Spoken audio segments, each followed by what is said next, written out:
سعید بن مسیب اور عطا بن یزید لیثی نے خبر دی کہ ابو ہریرہ رضی اللہ تعالیٰ عنہ نے انہیں خبر دی کہ لوگوں نے پوچھا، یا رسول اللہ، کیا ہم اپنے رب کو قیامت میں دیکھ سکیں گے؟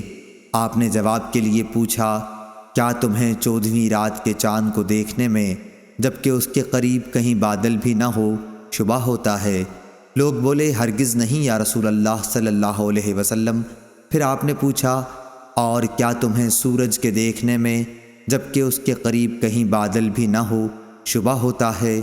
لوگوں نے کہا کہ نہیں یا رسول اللہ۔ پھر آپ نے فرمایا، رب العزت کو تم اسی طرح دیکھو گے۔ لوگ قیامت کے دن جمع کیے جائیں گے، پھر اللہ تعالیٰ فرمائے گا کہ جو جسے پوجتا تھا وہ اس کے ساتھ ہو جائے۔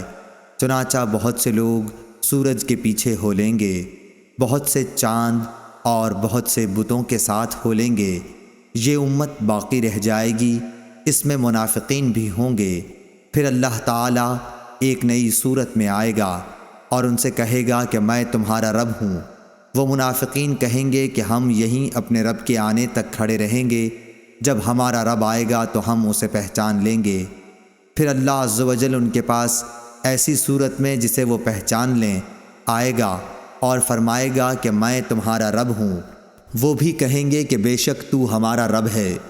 پھر اللہ تعالیٰ بلائے گا، پل صراط جہنم کے بیچوں بیچ رکھا جائے گا، اور حضرت صلی اللہ علیہ وسلم فرماتے ہیں کہ میں اپنی امت کے ساتھ اس سے گزرنے والا سب سے پہلا رسول ہوں گا۔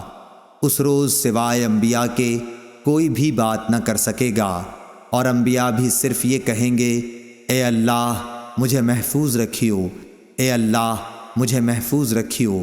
اور جہنم میں سعدان کے کانٹوں کی طرح آکس ہوں گے۔ سعدان کے کانٹے تو تم نے دیکھے ہوں گے۔ صحابہ رضی اللہ تعالیٰ عنہ نے عرض کیا کہ ہاں۔ آپ نے فرمایا، تو وہ سعدان کے کانٹوں کی طرح ہوں گے، البتہ ان کے طول و عرض کو سوائے اللہ تعالیٰ کے اور کوئی نہیں جانتا۔ یہ آنکس لوگوں کو ان کے اعمال کے مطابق کھینچ لیں گے۔ بہت سے لوگ اپنے عمل کی وجہ سے ہلاک ہوں گے، بہت سے ٹکڑے ٹکڑے ہو جائیں گے، پھر ان کی نجات ہوگی۔ جہنمیوں میں سے اللہ تعالیٰ جس پر رحم فرمانا چاہے گا تو ملائکہ کو حکم دے گا کہ جو خالص اللہ تعالیٰ ہی کی عبادت کرتے تھے انہیں باہر نکال لو۔ چنانچہ ان کو وہ باہر نکال لیں گے اور موحدوں کو سجدے کے آثار سے پہچانیں گے۔ اللہ تعالیٰ نے جہنم پر سجدے کے آثار کا جلانا حرام کر دیا ہے۔ چنانچہ یہ جب جہنم سے نکالے جائیں گے تو اثر سجدہ کے سوا ان کے جسم کے تمام ہی حصوں کو آگ جلا چکی ہوگی۔ جب جہنم سے باہر ہوں گے تو بالکل جل چکے ہوں گے، اس لیے ان پر آب حیات ڈالا جائے گا، جس سے وہ اس طرح ابھر آئیں گے جیسے سیلاب کے کوڑے کرکٹ پر سیلاب کے تھمنے کے بعد سبزہ ابھر آتا ہے۔ پھر اللہ تعالیٰ بندوں کے حساب سے فارغ ہو جائے گا، لیکن ایک شخص جنت اور دوزخ کے درمیان اب بھی باقی رہ جائے گا۔ یہ جنت میں داخل ہونے والا آخری دوزخی شخص ہوگا۔ اس کا منہ دوزخ کی طرف ہوگا، اس لیے کہے گا کہ اے میرے رب، میرے منہ کو دوزخ کی طرف سے پھیر دے، کیونکہ اس کی بدبو مجھ کو مارے ڈالتی ہے اور اس کی چمک مجھے جلائے دیتی ہے۔ اللہ تعالیٰ پوچھے گا، کیا اگر تیری یہ تمنا پوری کر دوں تو دوبارہ کوئی نیا سوال تو نہیں کرے گا؟ بندہ کہے گا، نہیں، تیری بزرگی کی قسم۔ اور جیسے جیسے اللہ چاہے گا وہ قول و قرار کرے گا۔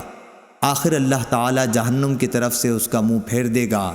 جب وہ جنت کی طرف منہ کرے گا اور اس کی شادابی نظروں کے سامنے آئی تو اللہ نے جتنی دیر چاہا وہ چپ رہے گا، لیکن پھر بول پڑے گا، اے اللہ مجھے جنت کے دروازے کے قریب پہنچا دے۔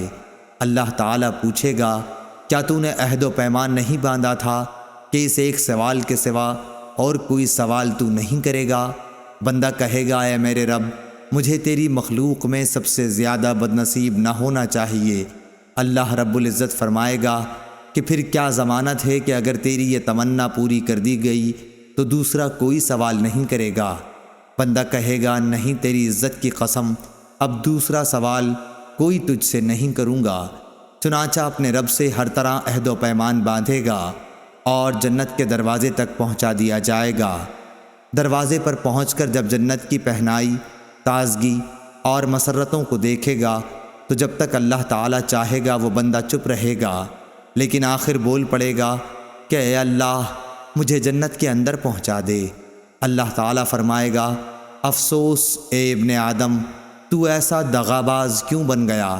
کیا ابھی تو نے عہد و پیمان نہیں باندھا تھا کہ جو کچھ مجھے دے دیا گیا اس سے زیادہ اور کچھ نہیں مانگوں گا؟ بندہ کہے گا اے رب مجھے اپنی سب سے زیادہ بدنصیب مخلوق نہ بنا۔ اللہ پاک ہنس دے گا اور اسے جنت میں بھی داخلے کی اجازت عطا فرما دے گا، اور پھر فرمائے گا مانگ کیا ہے تیری تمنا؟ چنانچہ وہ اپنی تمنائیں اللہ تعالیٰ کے سامنے رکھے گا، اور جب تمام تمنائیں ختم ہو جائیں گی تو اللہ تعالیٰ فرمائے گا کہ فلاں چیز اور مانگو، فلاں چیز کا مزید سوال کرو۔ خود اللہ پاک ہی یاد دہانی کرائے گا، اور جب وہ تمام تمنائیں پوری ہو جائیں گی تو فرمائے گا کہ تمہیں یہ سب اور اتنی ہی اور دی گئیں۔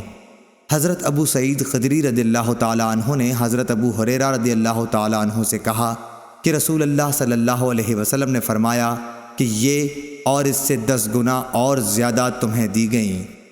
اس پر حضرت ابو ہریرہ رضی اللہ تعالیٰ عنہ نے فرمایا کہ رسول اللہ صلی اللہ علیہ وسلم کی یہی بات صرف مجھے یاد ہے کہ تمہیں یہ تمنائیں اور اتنی ہی اور دی گئیں، لیکن حضرت ابو سعید رضی اللہ تعالیٰ عنہ نے فرمایا کہ میں نے آپ کو یہ کہتے سنا تھا کہ یہ اور اس کی 10 گنا تمنائیں تجھ کو دی گئیں۔